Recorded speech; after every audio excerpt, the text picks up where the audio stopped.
am joined in the studio. Now, I have to say, I'm really excited about this for many reasons.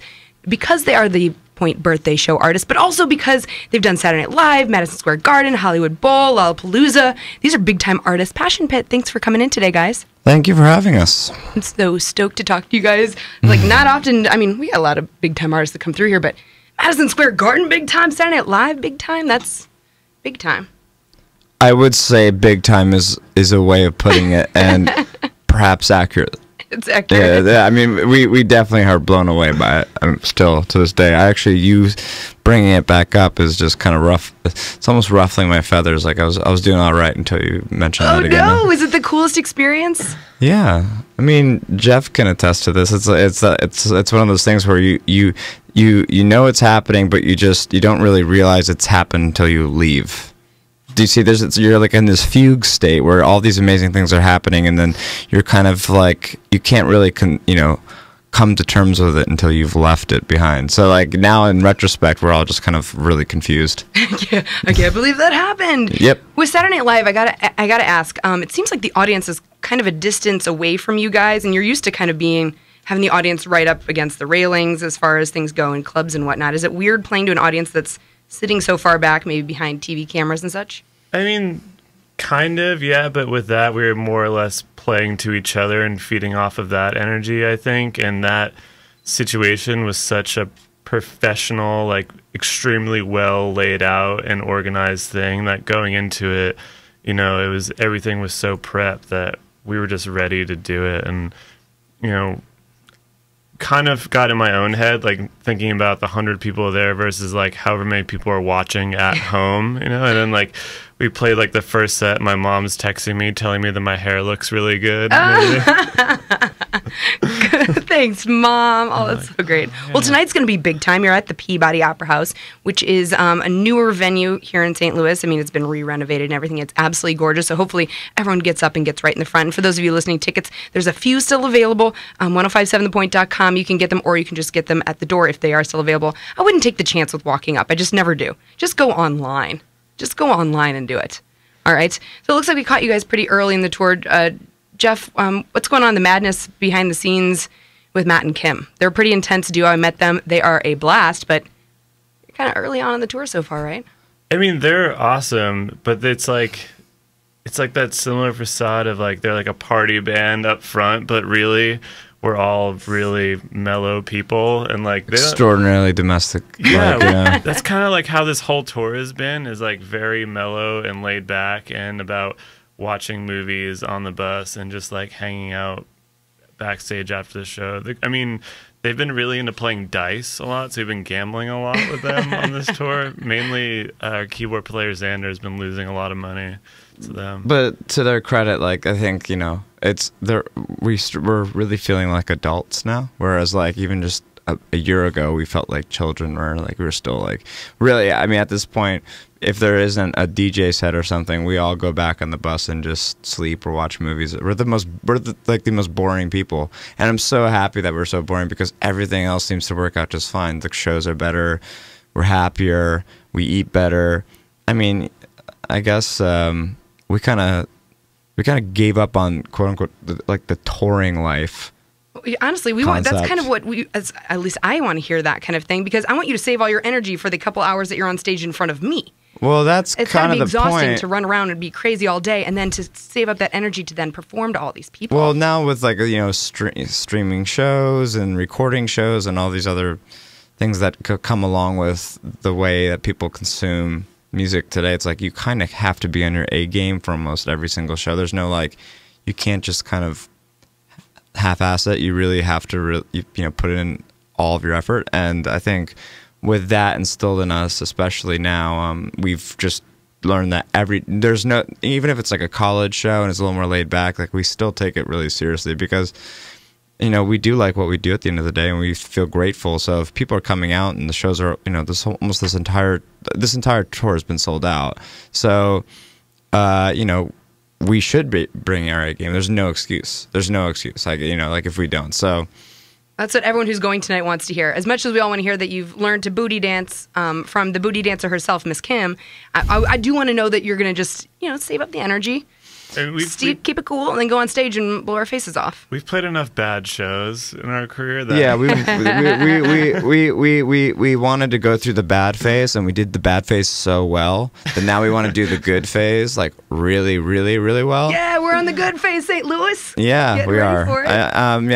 We're much more excited about touring now than we were a couple years ago on the Manners record. It just is a whole other animal, and it's something that people don't understand. It's a real lifestyle, and you have to really figure it out. And some people from older generations, they still tour really hard, and they wonder why they're they have no voices, or everything's kind of shot, and it's because you don't tour correctly. No one toured correctly really until probably the 2000s, I would say.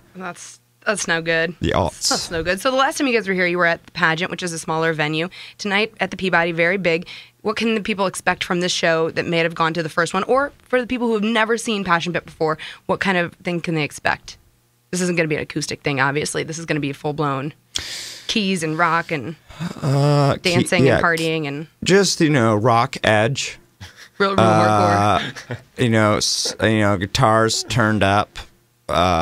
Overdrive, and basically it's like a rock band playing electronic music, which is I think our what we do, what differentiates us from other bands. Whereas like a lot of electronic artists that are kind of lumped in with us perform like electronic artists, we perform like a rock band, and we always have, and we always will, because it's made the shows more fun. And I think that's why people have been attracted to us from a live standpoint. It's not perfect.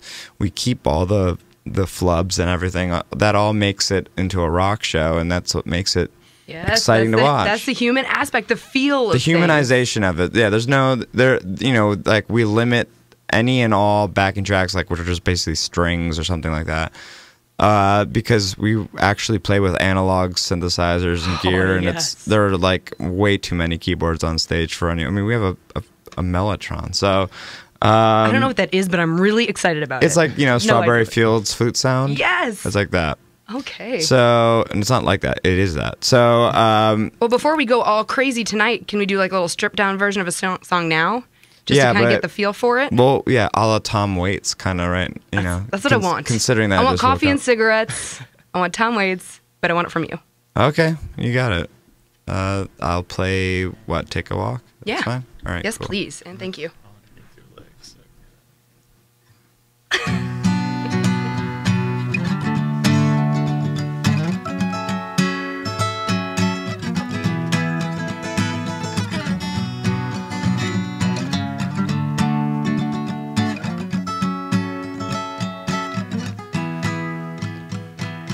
All these kinds of places make it seem like it's been ages, and tomorrow some new bill will scrape the sky. I love this country dearly, I can feel the ladder clearly, but I never thought I'd be alone to try. Once I was outside Penn Station selling red and white carnations. We were still alone, my wife and I.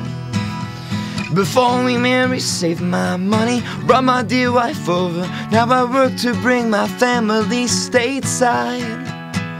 But off the boat they stayed a while and scattered across the coast. Once a year I'll see them for a week or so at most. I took a walk.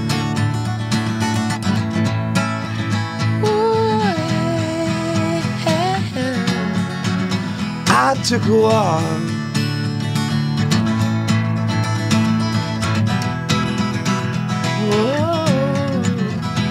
The practice isn't perfect, but the market cuts a loss. I remind myself that times could be much worse. My wife won't ask me questions, there's not so much to ask, and she'll never flaunt around an empty purse. Once my mother-in-law came just to stay a couple nights, and decided she would stay the rest of her life. I watch my little children play some board game in the kitchen, and I sit and pray they never feel my strife. But then my partner called to say the pension funds were gone. He made some bad investments, now the accounts are overdrawn. I took a walk.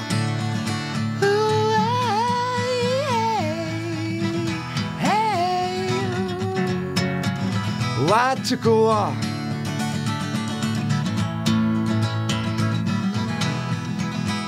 Oh, honey, it's your son. I think I borrowed just too much.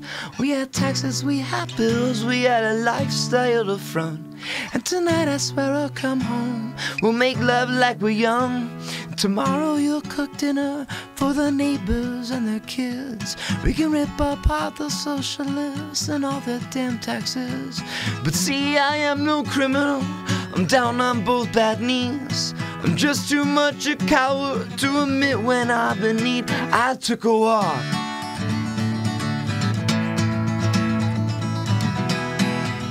Whoa, I took a walk.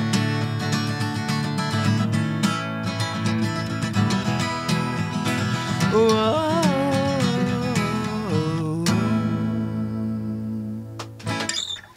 Yay! That was so great. You said it was going to be rough, and that was not as rough as I think you thought it was going to be. I think you thought it was going to be. Considering I woke up 30 minutes ago, I'd say that went all right. Perfect. That was perfect. I love it. So Gossamer is out in stores now. Tell me, what are the influence writing that album?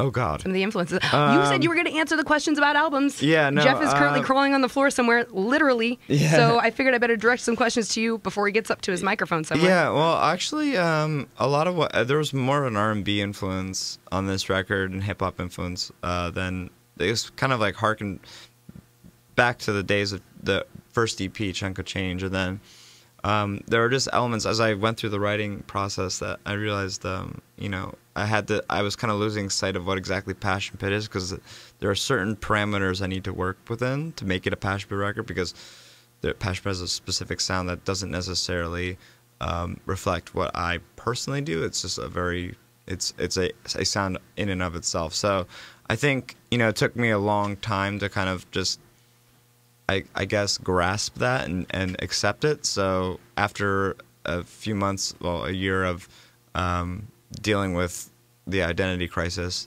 issue, I went back to the people I did Manners with, and they were like my brothers, and they kind of just helped me, you know, kind of narrow it down. I was working with well over 200 songs, and at that point we were just like, all right, let's just finish this record. That's amazing. It should have been a 200-song album. Where's that at? I think we would have lost fans. I don't think we would have gained any.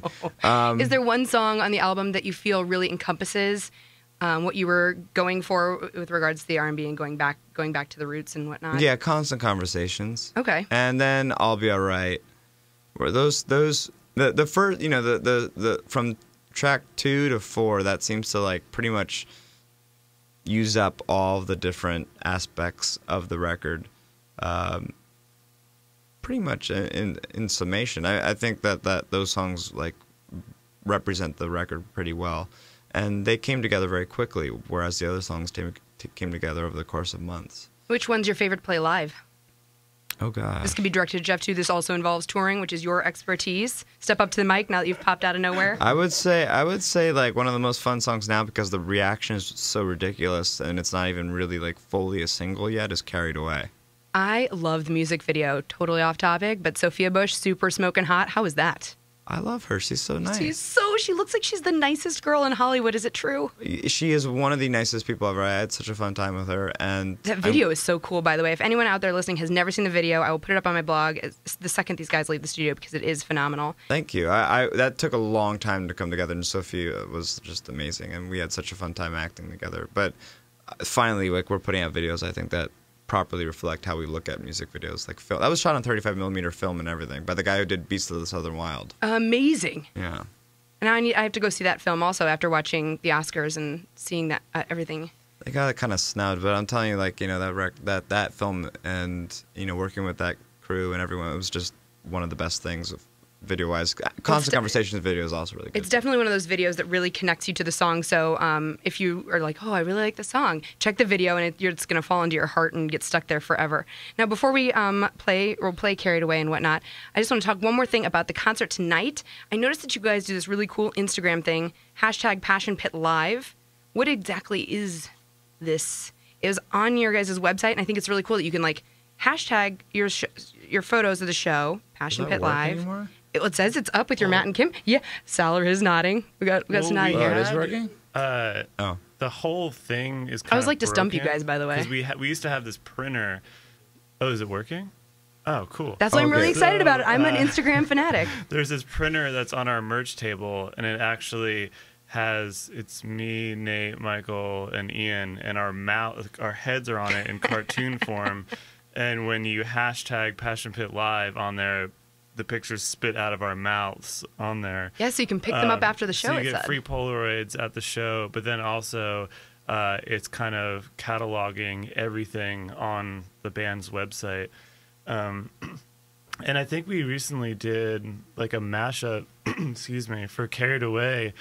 Someone took all of the Passion Pit Live, sorry, all of the Instagram hashtags and like kind of stitched them all together, like with the song in the background. That looked really cool. Really? And yeah, it's pretty cool. I didn't see that. Well, not only are you going to get a show tonight, if you come to see the guys at our 20th birthday show, the 1057 The Point has been around 20 years this month. Well, you So can't legally drink, but you guys are, no, not yet, but we can go to war, so that's where we're at this point. We can buy nudie mags if we want to, which we've probably been doing since before we were 20. But either way, it's our birthday show, and they will be celebrating it with us tonight with Matt and Kim over at the Peabody. And remember, if you were there and you're on Instagram, that you hashtag Passion Pit Live, so you can check out this really cool thing where you get a Polaroid and whatnot. I'm really excited about it. I like to Instagram, so. And then they get it on their website, and it's a party altogether. Thank you guys so much for coming in. thanks for having us. Really. Thank you for playing, and we'll do Carried Away as we leave you. Tonight, the show, Passion Pit, Matt and Kim, 20th birthday show. Details 1057thepoint.com.